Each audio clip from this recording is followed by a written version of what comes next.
안녕하세요. 저는 20대 후반 여자입니다. 남편과 결혼해서 늘 행복했었지만 딱 한 번 끔찍한 경험을 한 적이 있었습니다. 돌이켜보면 추억이라고 할 수도 있을 이야기인지라 이렇게 사연을 끄적여 봅니다. 20대 중반 대학을 졸업하고 취직을 준비하고 있던 저는 첫눈에 반하는 사랑을 믿고 있던 사람이었습니다. 그런 제게 남편은 딱히 달가운 타입은 아니었어요. 제 이상형과는 한참은 동떨어진 사람이었기 때문이죠. 키가 저에 비해 작은데다 뚱뚱한 남편, 심지어 나이까지 5살이나 많았습니다. 하지만 이야기를 나누면 나눌수록 사려가 깊고 말이 잘 통하는 사람이라 교제를 하게 됐고 결국에는 결혼까지 하게 되었죠. 변호사라는 직장을 가지고 있는 데다 성격까지 좋은 남편. 양가 부모님은 찬성했지만 주변에서는 결혼을 반대하는 사람도 있었습니다. 저를 끔찍하게 아껴주던 언니부터가 그런 사람 중 하나였죠. 야, 잘 생각을 해봐. 자식 낳으면 부모 키며 외모며 유전되는 건데 애 생각은 안 하니? 나도 나쁜 말 하기는 싫은데 사람 얼굴이라는 거 무시 못한다. 평생 함께할 사람인데 얼굴만 보고 결혼하는 것도 아니지. 당장 언니만 해도 얼굴 보고 좋아라 사귀었던 남자들 죄다 안 좋게 끝났잖아. 야, 나랑 너랑 같냐? 그리고 전 남친 놈들이랑 안 좋게 끝난 덕분에 내가 너한테 이렇게까지 조언해줄 수 있는 입장인 거 아니야. 언니도 그렇게 이것저것 재지 말고 좋다는 사람 있을 때 결혼해.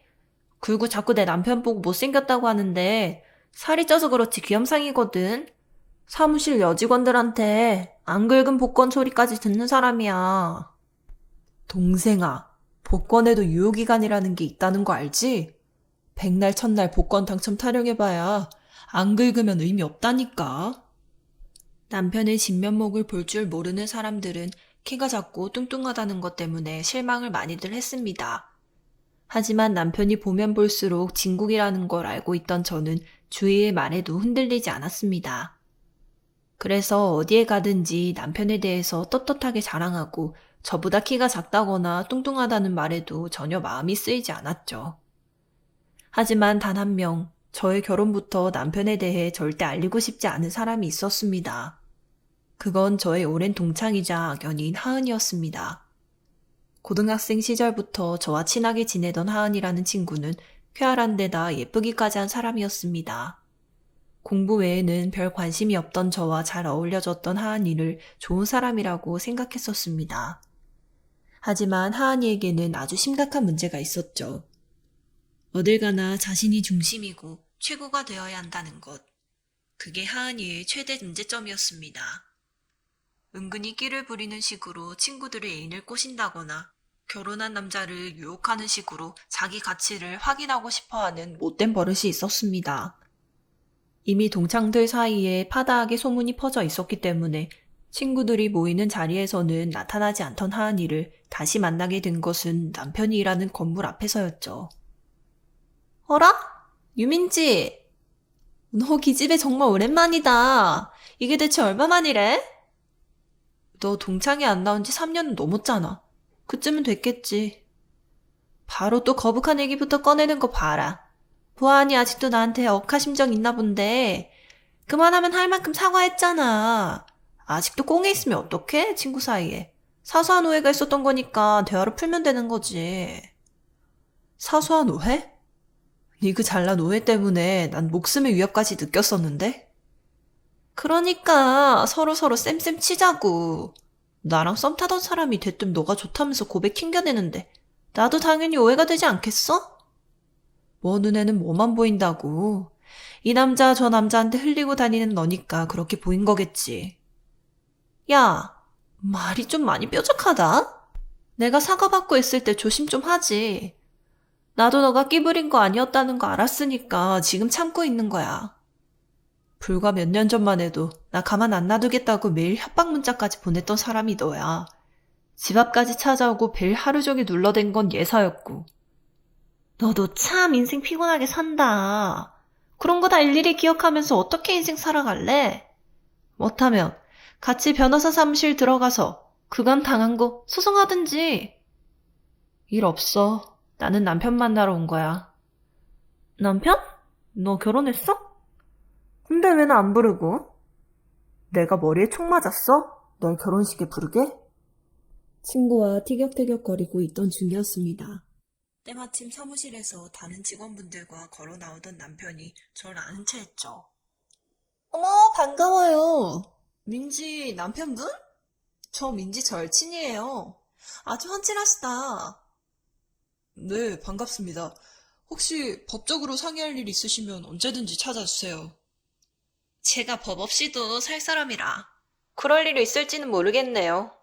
못하면 술 한 잔 정도 얻어 마셔도 되고요. 야, 주하은. 적당히 하고 빨리 가.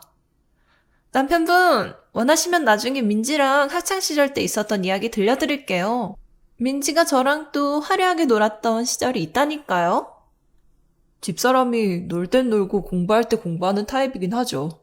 만나서 반갑습니다. 제가 직원분들이랑 밥 먹으러 가던 중이라 이만. 네, 다음에 또 봐요. 콧소리를 내며 남편에게 흘려대던 하은. 절 보면서 휘죽휘죽 웃더군요.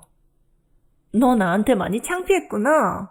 변호사면 직업은 짱짱한데 너무 돈 보고 결혼한 티 난다. 돈 보고 결혼하다니? 그게 무슨 소리야? 자꾸 나랑 너 같은 수준으로 놓지 말래? 아는 척해도 너 속물인 거 다 알고 있거든. 그 기집애. 연애할 땐 얼굴 뜯어먹다 결혼할 때는 돈 뜯어먹을 사람 찾는 애들 내가 한둘 봐? 이런 것 때문에 너가 싫다는 거야. 남이 하는 말은 듣지도 않지? 훤하게 보이는 거 말하는 거야. 뚱뚱하고 키도 작은 남자. 솔직히 변호사라는 직업 아니면 어떻게 결혼했겠어? 안 그래? 나는 그이가 변호사인 거 사귀기 전까지 알지도 못했고 보면 볼수록 괜찮은 사람인 것 같아서 결혼한 거거든? 너처럼 사람 외모만으로 금나누고 늘 자기 중심적인 사람이랑은 차원이 다른 사람이야. 이게 좋게 말해줬더니 또 날 깔보고 있네. 민지씨, 돈 많은 호구 하나 잡고 그 잘난 인격 유지하고 싶은 마음은 알겠거든요? 근데 사람을 등신 취급하면 안 되지. 너 본성이 어떤 애인지 내가 잘 알고 있는데. 난 너랑 썸 타던 남자한테 관심도 없었고 얼굴 두어 번 본 게 다였어. 근데 그때도 너가 지금처럼 확신한답시고 똑같은 말 했었지. 아마? 엄한 사람 괴롭혀놓고 나중에 친구들이랑 주변 사람들이 해명해주고서야 마지못해 사과 한마디 적선했고. 하나, 지금 사람 등신 취급하는 게 대체 누구야? 고고한 척 고상 떨지 말라고. 어차피 사람은 다 똑같으니까. 외모든 돈이든 금 나누고 사람 차별하는 거 네 남편은 안 그럴 것 같아? 내가 눈웃음 좀 치니까 아주 입꼬리가 실룩실룩 올라가던데? 또 헛소리 하면서 나 심란하게 하면 이번에는 나도 안 참는 거 알지? 감옥 가서 콩밥 먹으면서 피눈물 흘리기 싫으면 자중해. 이야, 내가 어떤 년인지 알면서도 막 덤벼대는 거 재밌다. 나 자중 안 할 거니까 꼭 피눈물 흘리게 해줘. 화이팅! 의미심장한 말을 남기고 사라진 친구. 하지만 이런 말다툼 이후 한동안 연락도 없고 제 눈앞에는 띄지도 않았습니다. 그렇게 하은이에 대해서 생각하는 일이 사라질 때쯤 저는 남편을 수상하게 생각할 만한 일이 생기게 되었습니다. 친구를 만나고 온다며 늦게 돌아온 남편은 만취해 있었고 셔츠를 벗겨주는데 향수 냄새가 물씬 풍기더군요. 심지어 남편의 셔츠에는 립스틱 자국까지 묻어 있었습니다. 다음날 저는 남편을 추궁했습니다. 당신 셔츠에 립스틱 묻어있던 거 대체 뭐야? 친구랑 만나서 뭘 했길래 향수 냄새는 잔뜩 배어있고. 친구랑 만나서 술 마신 게 다야. 그러고 보니 길 가다가 어떤 여자랑 부딪혔는데 그때 묻었나? 안 그러던 사람이 그러니까 더 이상하네. 술은 왜 또 그렇게 만취할 때까지 마셨어? 그 친구가 아주 술이 세더라고. 친구라면서 무슨 처음 만난 사람인 것처럼 말한다? 친구분 누군데? 에이, 왜 이러셔, 마눌님. 친구가 그냥 친구지. 말 안 해도 상관은 없는데 헛짓거리 하는 거면 당신 각오해.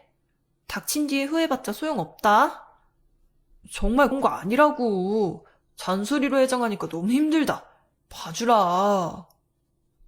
뭔가 숨기는 게 틀림없어 보이는 남편이었지만 저는 말과 달리 별다른 걱정을 하지 않았습니다. 그런데 남편은 점점 친구를 만난다, 다른 지역에 다녀와야겠다, 장례식에 가야 한다, 별의별 핑계를 대며 점점 귀가가 늦어지더군요. 신기하게도 셔츠에서 나는 냄새만은 늘 같았습니다. 이쯤 되자 저는 남편이 바람을 피우는 것 같다는 심증을 굳힐 수밖에 없었죠. 너무나 사랑하던 남편이고 믿었었던 사람인데 저를 두고 바람을 핀다는 사실을 믿기 힘들었습니다. 하지만 이미 드러난 사실들이 확실하니 결국에는 받아들여야만 할 일이었죠. 저는 남편을 추궁하기에 앞서 확실한 증거부터 잡기로 마음먹었습니다. 언니에게 찾아가 도움을 요청했죠. 아무래도 그 애가 바람 피우는 것 같은데 언니가 좀 도와줬으면 좋겠어. 언니 전 남친들 바람 많이 나봤으니까 나보다 이쪽으로 훨씬 더 경험도 많을 테고. 칭찬하는 건지 욕하는 건지 모르겠네. 하여튼 잘 찾아왔어. 내가 제부 바람 증거 꼭 잡고 만다. 언니는 아무렇지도 않아. 그 애가 바람 났다는데 오히려 신나 보인다. 앞길 창창한 내 동생이랑 결혼해놓고 바람난 제부 때문에 당연히 속상하지. 근데 생각해보면 애가 지기 전에 이런 일 터져서 다행이잖아. 그렇게 말해줘서 차라리 고마워. 그나저나 제부 사람 그렇게 안 봤는데 참 실망이다. 안 긁은 복권이라고 칭찬해주는 동생 냅두고 어떻게 바람을 피고 다닌다니? 아직 확실한 건 아니거든. 어디까지나 증거 확보하려는 거니까 기본적으로는 무죄 추정의 원칙을 갖고 남편을 대해줬으면 좋겠네. 이 마당에 무죄 추정의 원칙은 무슨? 어떤 날은 친구 만난다고 해놓고 무단 외박까지 했다며. 향수 냄새도 매번 같았다며. 하여튼 어떤 년이랑 바람났는지 내가 얼굴이라도 똑똑히 봐야겠다. 언니의 도움을 받아 저는 남편을 조사하기로 결심했습니다. 남편이 대낮에도 종종 어떤 여자를 만난다는 것을 알고 있었기 때문에 저와 언니가 번갈아 가면서 감시를 했죠. 그러던 중 제게 하은이로부터 연락이 왔습니다. 제게 너무나 미안했고 만나면 남편에 대해서 꼭 보여줄 게 있다는 내용이었죠. 혹시나 바람을 피는 여자에 대한 단서를 얻을 수 있을까 싶어 친구를 만나러 갔죠. 그런데 하필이면 언니에게서도 전화가 왔습니다. 지금 제부가 어디 가려는 것 같거든? 어쩜 그 여자 만나러 가는 걸 수도 있는데 같이 가야지. 나는 약속이 있어서 언니가 대신 가줘. 이따가 무슨 일 있으면 꼭 연락하고. 꼭 받아야 한다. 일단 따라갈 테니까 너도 뭔 일 있으면 연락해. 남편 쪽은 언니에게 맡겨두고 전 하은이가 기다리고 있는 카페에 도착했습니다. 그리고 인생에 절대 잊을 수 없는 충격적인 장면을 보게 됐죠. 자리에서 손을 들고 절 반기던 하은이는 다짜고짜 제게 재미있는 사진이 있다며 핸드폰을 건넸습니다. 바로 친구 하은과 함께 모텔에 누워있는 남편의 사진이었죠. 알몸으로 누워 잠들어 있는 남편의 사진을 보니 주변이 어지럽고 빙글빙글 도는 것 같았습니다. 주저앉아 있는 제게 하은이는 비웃듯이 말을 했죠. 네 남편 처음에는 고상한 척 하더니 내가 몇 번 끼부려주니까 바로 넘어오더라고. 너 핑계대고 같이 술도 마시고 밥도 먹고 그러다 보니까 선을 넘었지 뭐야? 대체 우리 남편한테 무슨 짓을 한 거야? 너 대체 나한테 왜 이러는 건데? 내가 말했잖아. 피눈물을 내게 해줄 거라고. 고가한 척 잘난 척 나 깔보는 인간들 내가 가만 내버려둘 줄 알았어? 천만에. 나한테 이러는 이유가 뭐냐고. 네 남편 사무실 갔다 온 날 있지? 그날 사실 결혼 빌미로 나한테 사기친 놈 때문에 찾아간 거였거든? 그런데 널 만나고 나니까 문득 그런 생각이 들더라. 학창 시절부터 쭉 인기 더 많았던 것도 나고 더 잘난 것도 난데 왜 내가 이런 일을 겪어야 하지? 변호사 남편 구해서 좋은 집에 맛있는 음식 먹고 행복할 자격 있는 건 내 쪽 아닌가? 뭐 그런 생각들. 넌 미쳤어. 진짜 제정신 아니야.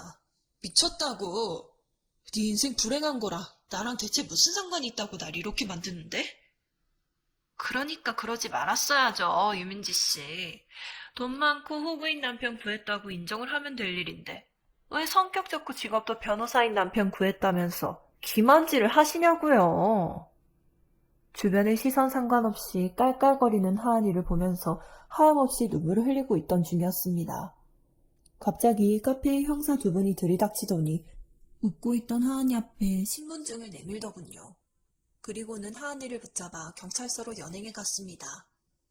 이거 놓으라며 고래고래 소리를 지르는 하은이를 보며 이게 무슨 일인가 싶어 멀뚱히 있었습니다. 그런 저를 일깨운 것은 카페에 도착한 남편과 언니였습니다. 너 전화를 하는데 왜 이렇게 안 받아? 내가 수십 통은 했다. 집사람도 많이 놀랐을 겁니다. 일단 진정부터 시키죠. 당신이 어떻게 여기에... 왜 언니랑 와 있어? 언니는 그이 따라간다더니 왜 그이랑 있고? 많이 놀랐지? 경찰서로 가면서 설명할게. 차를 몰고 경찰서에 가는 동안 들었던 이야기는 제 예상과는 아주 달랐습니다. 남편이 친구 하은과 몇 번이고 만난 것은 맞지만 만나서 얘기를 해주지 않으면 저를 가만히 내버려두지 않겠다던 하은의 협박 때문이었습니다. 저를 핑계 삼아서 질척거리기도 하고 함께 술을 마시지 않으면 무슨 짓을 할지 모르겠다며 끊임없이 협박을 해왔던 하은. 과거 스토커에 가까운 짓을 했음에도 별다른 처벌을 받지 않았던 친구의 일을 제게 들어 알고 있던 남편이었기에 가만히 따르는 척 증거를 수집해오고 있었던 거죠.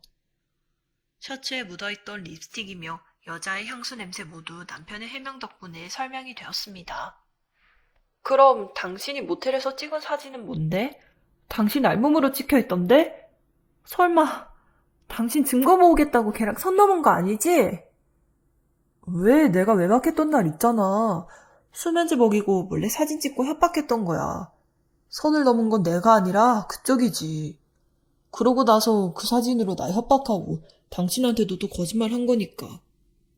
제가 걱정하고 괜히 끼어들었다가 일을 그르칠까봐 혼자서 이 모든 일을 감당해왔던 남편. 덕분에 저는 하은이가 감옥에 가는 꼴을 볼 수 있었습니다. 가당차는 오해로 절 오랫동안 괴롭혀오고 저와 남편을 갈라서게 하려던 죗값을 받게 된 것이죠. 뒤늦게서야 정신을 차렸다면서 제게 사과를 해왔지만 본인이 저지른 죗값이 워낙 크기에 아무런 동정심도 들지 않았습니다. 이 일이 있은 후로 언니는 완전히 남편의 팬이 되었습니다. 사람들을 만날 때면 오히려 저보다 더 남편 자랑을 많이 하는 사람이 되었죠. 남편은 자신이 취해 잠든 사진이 너무 뚱뚱하게 나왔다면서 다이어트를 시작했고 지금은 몰라볼 정도로 살이 빠지게 되었습니다. 전 하은이라는 큰 시련을 겪었던 덕분도 있지만 전에 없이 남편을 더 사랑하게 됐습니다. 종종 남편과 연락이 닿지 않을 때면 불안할 때가 있지만 친구의 유혹에도 넘어가지 않고 오히려 절 지켜줬던 사람이니 걱정하지 않으려고요. 지금까지 저의 사연 끝까지 들어주셔서 감사합니다.